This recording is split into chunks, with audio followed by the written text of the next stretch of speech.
Hey everyone, Ethys here. If you've been enjoying my Armoire or 20 Malms series, this is basically going to be a 10-in-1 for you, so get hyped. We all know that for YouTube content creators, guides are a really reliable, formulaic source to fall back on. I could do them easily enough, but there's already a handful of people producing really good guides for dungeons and raids like MTQ Capture, Xenosis Vex, Dervy is underrated, you should check him out, Mr. Happy of course. Basically, I don't want to parrot anyone and upload redundant content. So this series is going to be dungeon guides with the Ethys twist. To paint a picture for you, you're farming your weekly tomestones or upgrade mats, queuing for a dungeon that you can run in your sleep, starting to get a little tedious. Well, I'm in the same boat, still lazily grinding at my Novus. So you find the corresponding lore tour on my channel, and while you face roll through the duty, you get to learn a stream of lore and etymology from every object and beastie that probably never occurred to you. And then you write a comment gloating about the fact that you finished the dungeon 5 minutes before I did.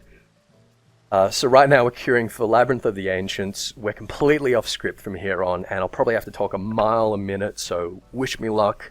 I really hope you enjoy the lore tour. We're probably going to run into stuff through these that deserve a video of their own. In the same sort of sense as my Armoire and my 20 Malms series. And if that happens, if anything occurs to me while we're doing this, and I'm like, oh, you know, that should be a 10-minute video, 15-minute video, then I'll do that independently. So this is not going to be at the expense of that kind of content. And similarly, if anyone notices anything that I talk about during one of these that they want me to extrapolate on, they think that there's something that's really interesting that deserves a video of its own, then ask for it and I'll happily do it. Just gonna take a sip of water before we start here.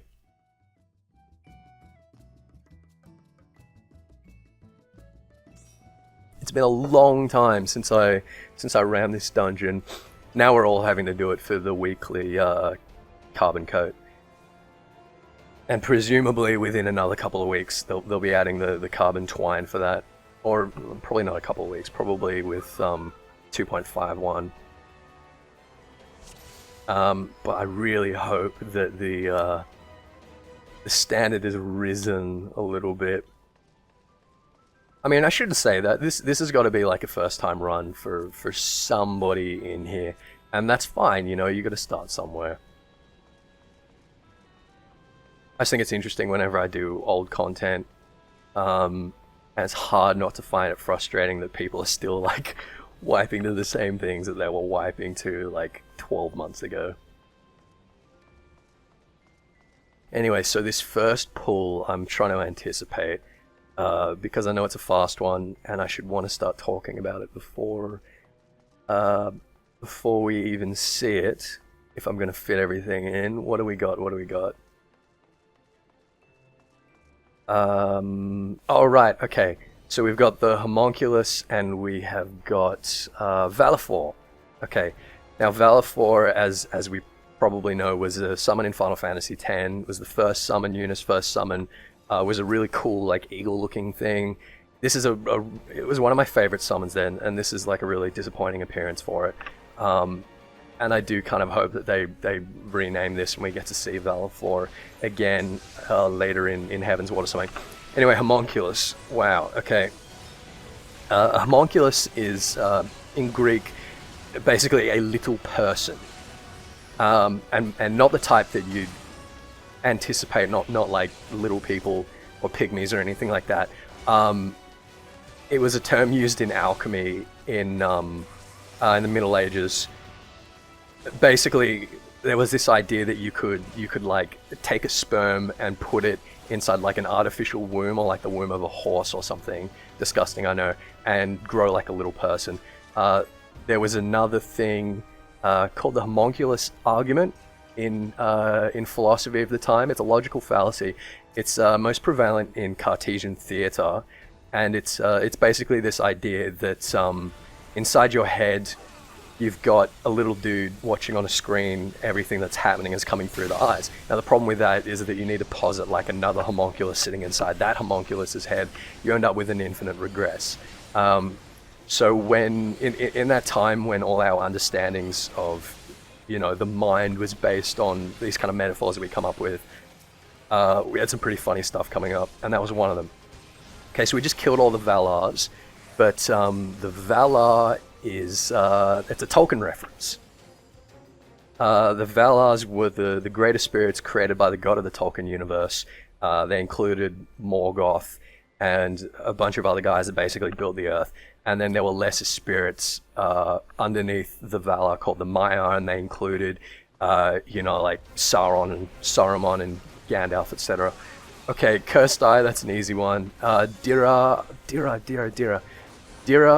is a future, I think it's a future subjective term of, what is it? Decir in Spanish, which is to demonstrate or to speak. So Dira is basically someone who's saying, come here, I got something to show you, in a very a very direct and threatening way.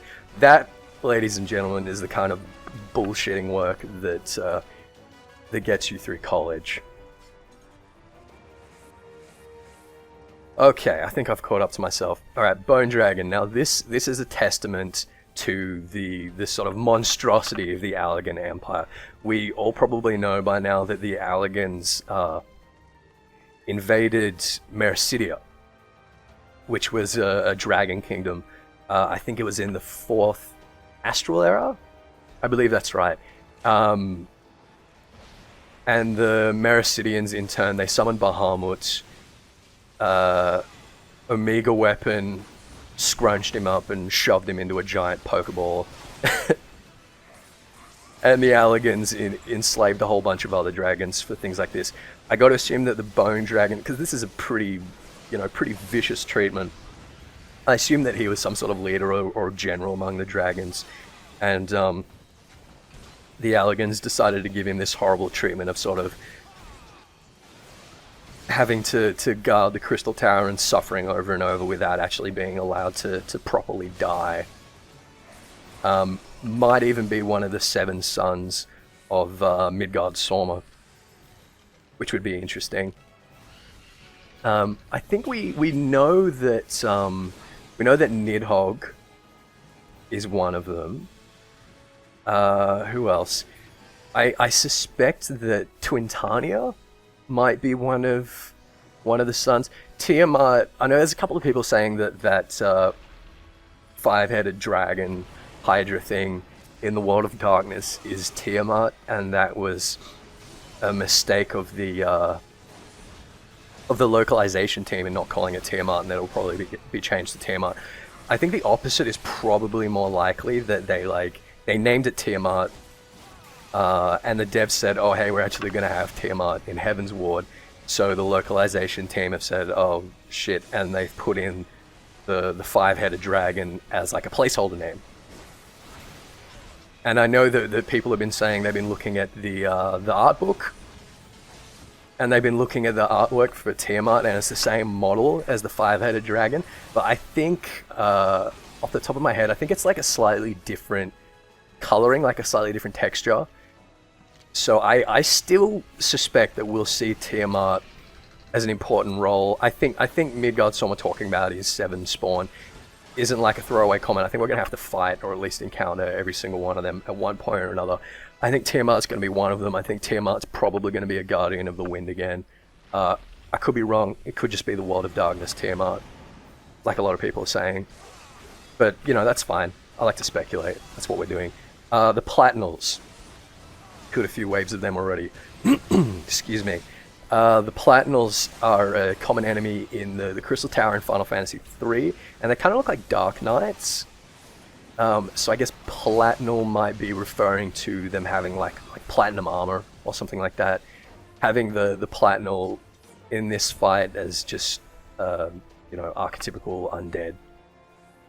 Makes sense in context, but that's what they're referring to. They're referring to that common enemy in Final Fantasy III.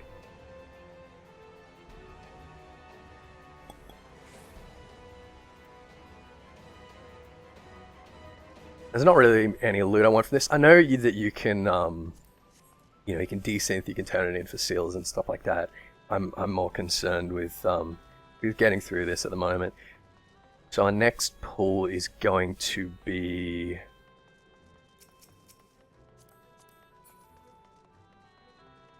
It's going to be Atomas, isn't it? Yes. Alright, so Atomas was the original Greek term for the atom. Which was coined by a pre-Socratic philosopher named Democritus.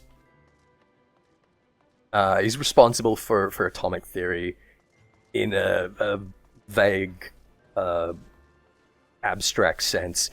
Basically had this idea that everything was made up of smaller things, and those smaller things were made up of even smaller things, and the smallest thing that was consistent throughout. So if you looked at one thing close enough, it would be made up of the same stuff as everything else if you looked at close enough. And he called this Atomas. So it was atomic theory. Team A is not standing on their pad. Again, this is one of those things that, like, you think after 12 months people will work this out. Come on. I should probably give them a friendly reminder. So that's Atomas. Atomas has occurred through several Final Fantasy games with pretty much the same look, and always with this like wormhole attack, and this maw that's like a portal between worlds. That could be referenced. Atomas is sometimes called Atmos, which is an abbreviation of atmosphere. So it could be a reference to the way that the atmosphere is like this this membrane between our world and the universe or space or the nether or whatever it is, in early theories of atmosphere that we thought was, up there. And Atomas here can represent that membrane and a sort of break in that membrane in the way that by devouring you, it sort of pulls you into the other world. Again, the kind of bullshitting that gets you through college.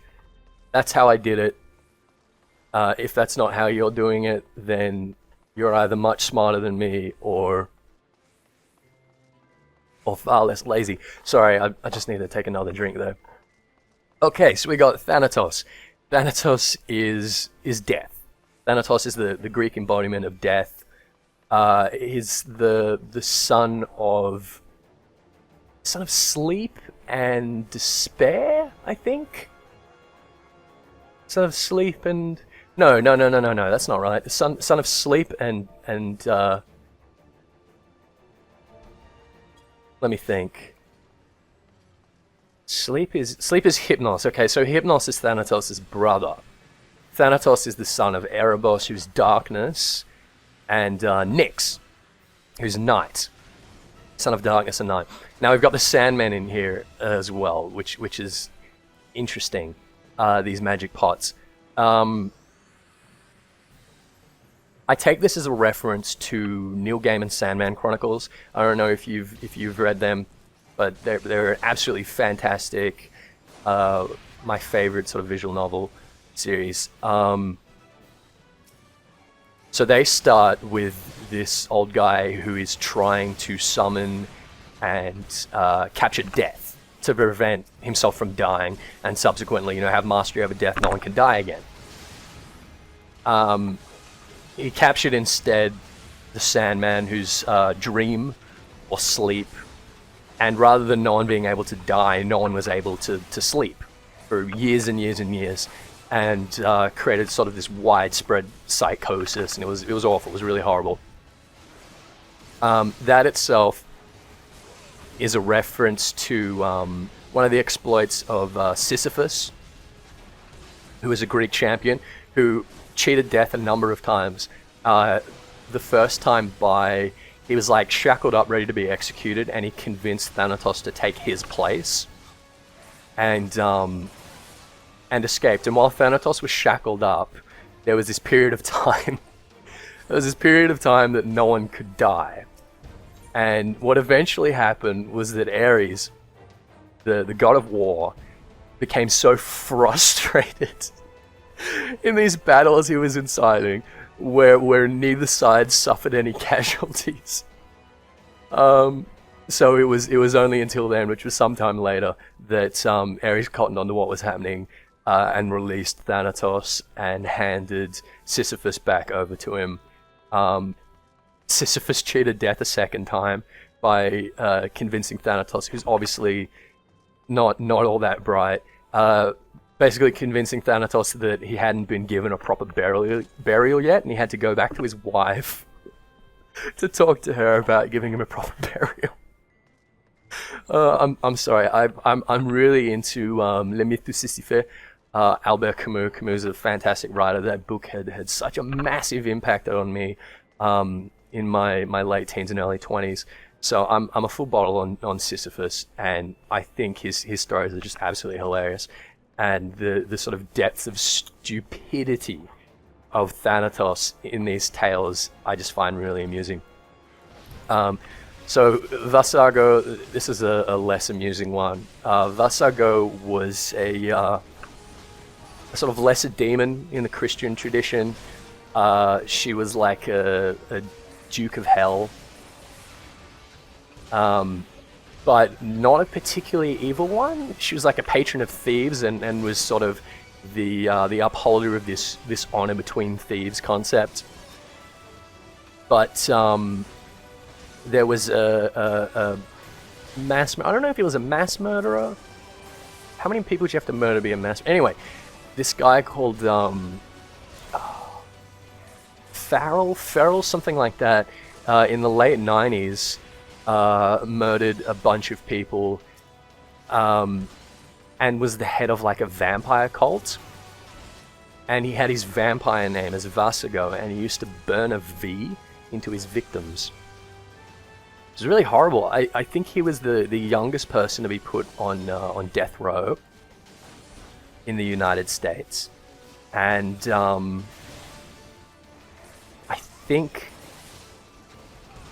I think his penalty was reduced. I think he's on life without parole. So presumably, I should say, he's still in prison. So I guess since that, the demon Vasago has taken on these more monstrous and malevolent qualities, and that's basically what we're seeing here. I feel like I missed someone. Someone's gonna tell me that I missed someone. All right, well we've got King Behemoth next, and which is cool since we're still in like this neo-Christian tradition. So Behemoth and Leviathan are mentioned in the Old Testament in the Book of Job. I think it's the Book of Job. And basically, these monsters that were created by God in order for God to demonstrate to humans that he could tame them and destroy them. And he does, I think, at some point in Genesis, as implied by Job, but not actually in Genesis, destroy both Leviathan and Behemoth as this sort of demonstrative, I don't mean to offend anyone, but pissing contest. Basically. It's just another one of those, man has got dominion over the animals and can fall into this trap of putting himself in God's shoes. But look, there are things here that no one but God could ever hope to tame and control. And it was this sort of little morality tale in the Old Testament for that concept. The Behemoth was later, quite recently actually, implied by creationists, those sort of young Earth creationists, to be a one of the dinosaurs, some kind of sauropod, because the descriptions of it sort of fitted the descriptions of one of these dinosaur skeletons we found. Obviously that's complete bollocks, and you know, these remains that we found have been dated over 55 million years. But the young Earth creationists, they'll tell you that, oh, you know, it's only a couple of thousand years old or whatever, and it's the body of the behemoth that God slayed. Puroboros.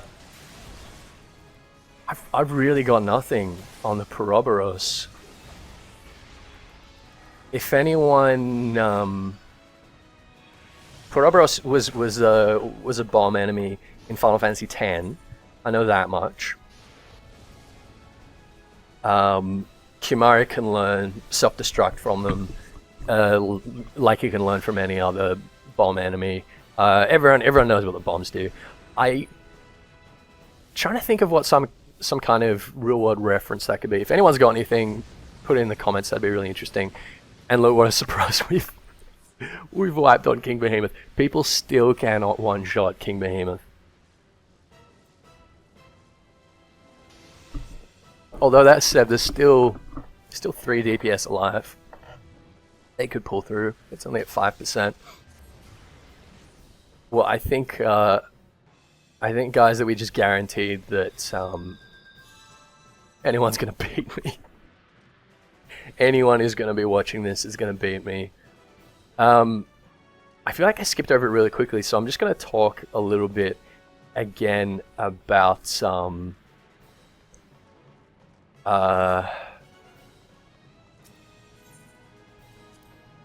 what was the first one? Homonculus. Right, of course. Yeah, so there was this idea in alchemy that you could grow a little person, and there were books written on this, I should say, by people that actually claim to have created a homunculus by using, you know, sperm and human blood and a sort of evenly heated womb of like a horse or a cow or something like that, and that eventually you'd grow like this little tiny human being.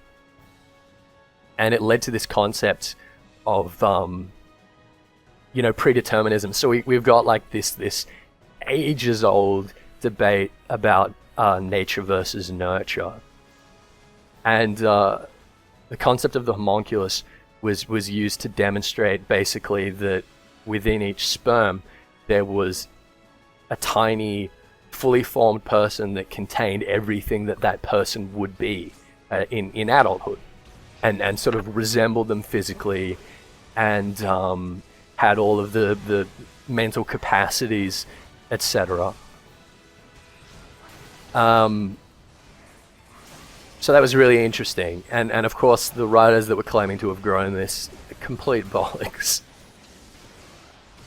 But it's an interesting idea nonetheless, and the way it's sort of used in philosophy, I reckon, is really interesting too. So Cartesian theatre I was talking about before, Descartes was the father of substance dualism. So basically this idea, and I'll no doubt be talking about him in my fantasy metaphysics series, the idea that there was phenomena and noumena, and they were distinct, and that human beings were unique among animals for having noumena, so a soul that was made up of this other stuff. And he used that as a justification for our, you know, dominion over other creatures. They're saying that, like, if you were to cut a dog and it would squeal, then it was basically the same as like pushing a chair across the floor and having it complain, if that makes any sense. But as I was saying, the homunculus is a metaphor for him, for the inner man, the little dude who's sitting in our head, who's observing the things that are coming through our retinas. He's sitting in the pineal gland. The pineal gland, because when Descartes was cutting open brains. The pineal gland was the only one that he couldn't really work out having another function, so he posited that it must be the seat of the soul, which I suppose is fair. So the homunculus is sitting in there, but again, it follows that that homunculus must have something that's interpreting what it's seeing, so it needs another homunculus, and that homunculus needs a homunculus, and we end up what is called an infinite regress. And in philosophy, in formal logic, that is necessarily a logical fallacy, because it doesn't go anywhere, and you can't use it to prove or justify anything at all. So that's one of the many reasons that people throw out Descartes. And I think he's great as a writer. I think he's great. I think he's got a bunch of really interesting ideas, but you know, you can't expect too much from a dude that was writing in like the 15th century. So, okay, we've got Phlegethon here. We all know that he was previously Acheron, changed to Phlegethon when the devs basically told the localization team that there were going to be Acherons as common enemies in the Crystal Tower.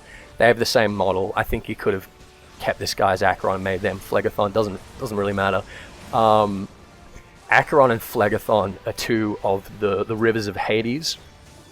So they're the rivers that like flow into the underworld in Greek mythology. And I believe that Acheron was the river of woe.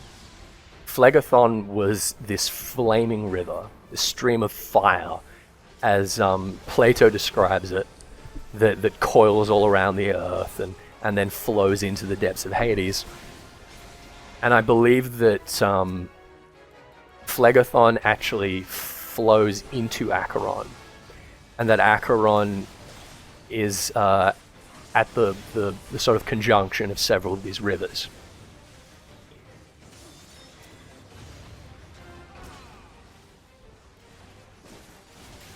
In any case, it was the newly dead that were ferried by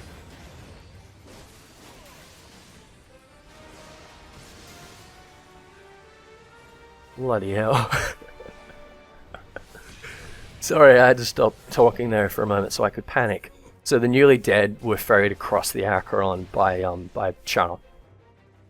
That's how they entered the underworld. That's a really common image that everyone knows, and Charon has been conflated with Thanatos in a lot of modern ideas. That's death, and that's death's function.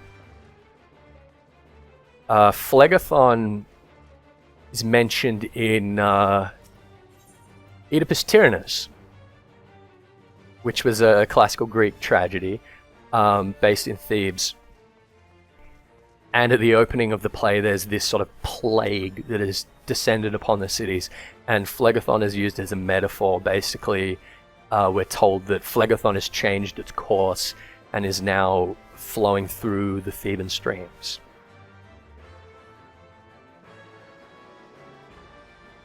So Acheron and Phlegethon, and a lot of these other, like Aeolios, for instance, a whole bunch of these ancient Greek geographical features, I should say, were used in metaphor, and they're really, if not essential, they're really helpful to understanding a lot of classical literature and stuff like that. So Phlegethon here, I suppose, has the same implication as Acheron. It's something that we have to cross in order to get into the Crystal Tower, which is, as far as the Allagans are concerned, a different realm entirely. Now, we've talked about the Allagan subjugation of the dragons of Mericidia. Excuse me. And I know that this is just a case of, retexturing the same models to save assets or whatever, but the Iron Giants in here and the Claws both are models for Garlean enemies. And to me, that implies that, and I actually don't know whether this is established, maybe this is established, but it implies to me that the Garleans have prototyped a lot of their weapons, a lot of their magitech off Allagan designs. And whether that's through actually uncovering Allagan ruins and artifacts, or whether it's just from, you know, literary hearsay. You know, the Allagans had these flying claws and these giant armored dudes with swords, and they thought, oh yeah, that's something we should replicate. That'd be really cool. I guess in the same way that a lot of modern architecture emulated Hellenic stuff as much from the writing of you know, Greek poets and philosophers as much from finding physical ruins, if that makes any sense.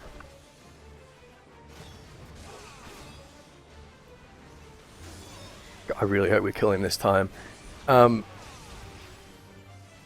with 2 wipes, I reckon I reckon you've probably all finished this like 10 minutes ago. And if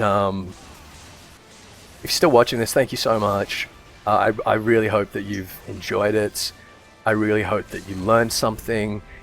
This is really easy for me to record.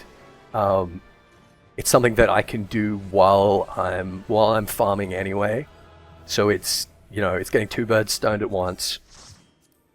I enjoy talking about this stuff. I enjoy sharing it with you. I know that it might be more approachable, more consumable in that more formal delivery that I've been giving in my other series. And if you prefer that, then please let me know. Like I say, this is not going to be at the expense of that. So we can do both. If you want to see both, we'll do both. I can go back and do another 10-minute video on Phlegethon if that's what people want. Anyway, I just realized that I haven't picked up the quest yet, so we're gonna do it all again! Nah, I'm just kidding, guys. You enjoy your weekend. I'm gonna do Labyrinth of the Ancients again and see if there isn't anything I missed. So I really hope you'll join me for the next one. This was great fun for me. I hope you all enjoyed it as well, and I will see you in the next episode.